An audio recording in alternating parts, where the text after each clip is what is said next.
this is what atheists get wrong as well. They think that Aquinas is concluding or trying to conclude to the Christian God, but he's not doing that. He's concluding to these sorts of things. Like he concludes the first argument with, okay, we have a first mover. Second argument, okay, we have a first cause. Third, okay, we have a necessary being.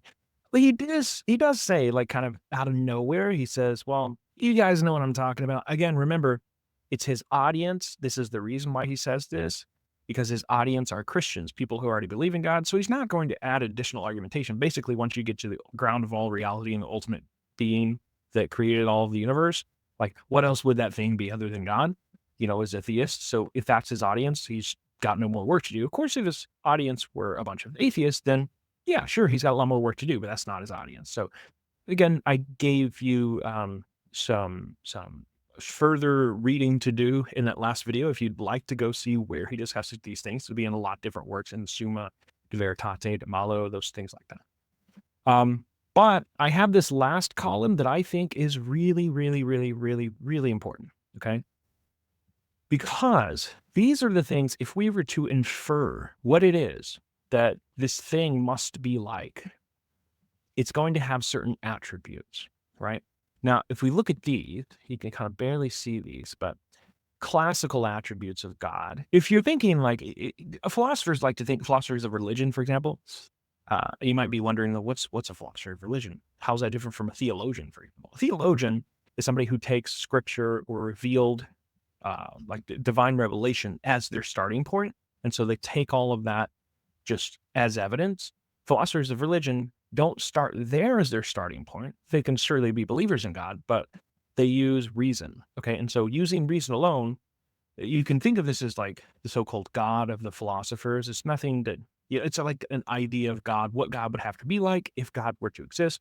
And most philosophers agree that he would have to have these attributes, and they should look very familiar to you. Of course, omniscience. He should be all-knowing. He should be omnipotent, all-powerful.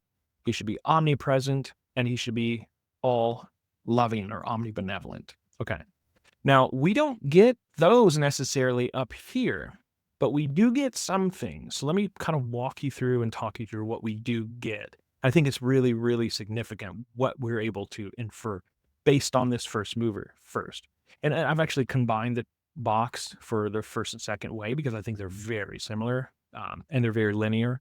So if it's a mover, that would mean that it's moving. That seems like, obvious, right? But in addition to being moving, it would be active, meaning it would also be living. We talked about this last time.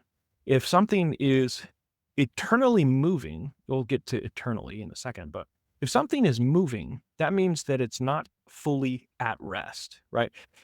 If I'm fully at rest, then I'm dead.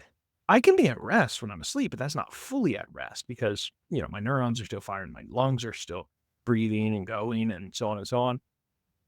But if this is something that is active and moving and never is fully at rest ever, that means that it is living. And I think it's significant and very telling that the Israelites referred to Jehovah as the living God.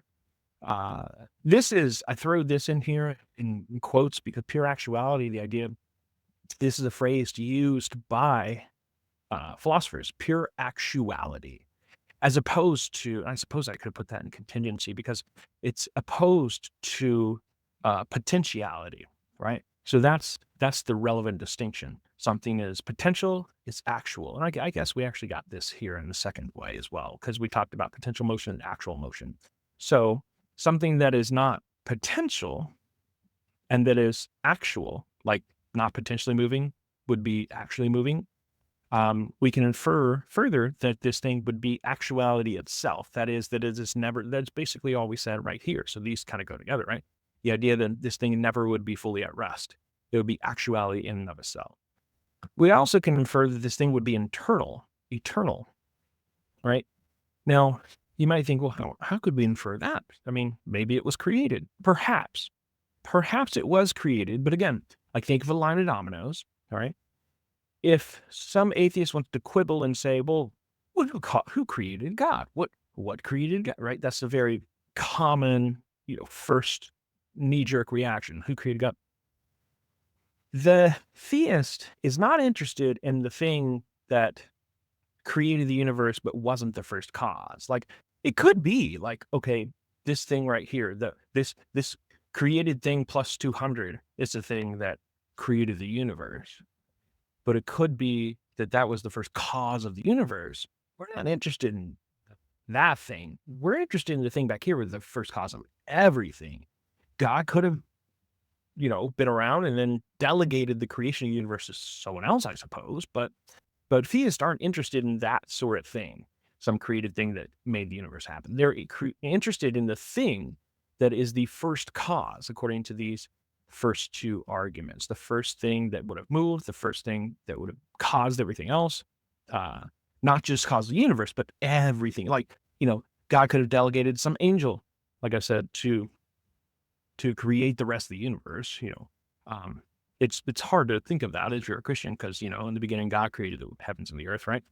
But I suppose, it's a logical possibility that God could have done that. But we're not interested in the thing that created the universe necessarily. We're interested in the thing that created everything, even the thing that presumably would have created the universe. But so we're interested in that very first cause. And that would mean that this thing would be eternal, because also it's uncaused itself, right? We ruled out self-causation.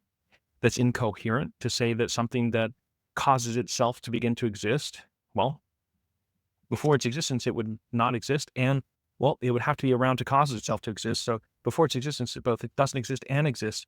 That's a contradiction, buddy. Sorry, that's incoherent. So self-causation is incoherent.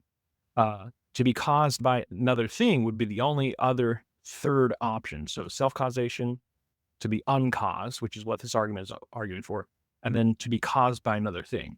And again, it can't be caused by another thing because this thing is the first one by definition.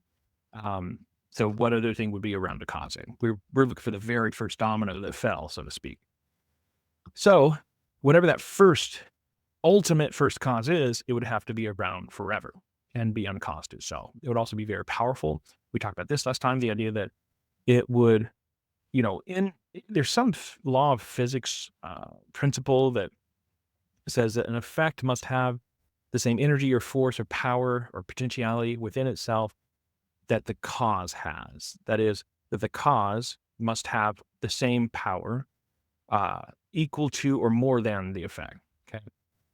So given that this thing created everything that we know, I mean, gosh, we have a lot of force and power, and just think of like force of explosions and all the mass that is just here on Earth or just here in our solar system. You put into account all the universe and all that. It's just mind-boggling what sort of power and forcefulness and energy there is in the entire universe. We can't comprehend it. Well, this thing that would have been the first cause has to be equal to or greater than all of that power. Agency. I put this as a question mark. I think it deserves no question mark, but I'll put it there just to be a little conservative for everyone else if you're not convinced. I think that this thing would have to have agency. That is, it would have to be an actor, not something that is passive, right? By the time we get to necessary being, numbers can be necessary. Like the number 3 is a necessary object. But this is something that we would say would be necessary, not in the sense that it just always exists. It just sits there, has no impact on anything whatsoever. Like we said, according to 1 and 2, that this thing created, or it's the reason for the rest of the universe. So it would have to have initiated or something, right? And so numbers don't act. Numbers don't have agential power to act upon other things. We can use, not the numbers themselves, because they kind of exist, they don't really exist. Numbers are necessary and they're not they're immaterial, they're non-physical, and so on. You're not going to use the numbers themselves. You're going to use and you can perform operations, of course, and you can use symbols for numbers and so on, but they really have no power to act on their own. Like, think about the number 3 just kind of hanging out and being like, boom, I'm going to do something right here. It doesn't happen. But this thing apparently did. It's not just going to be a number just sitting there inert for all of eternity. It acted. And so if it has action, then it's an agent.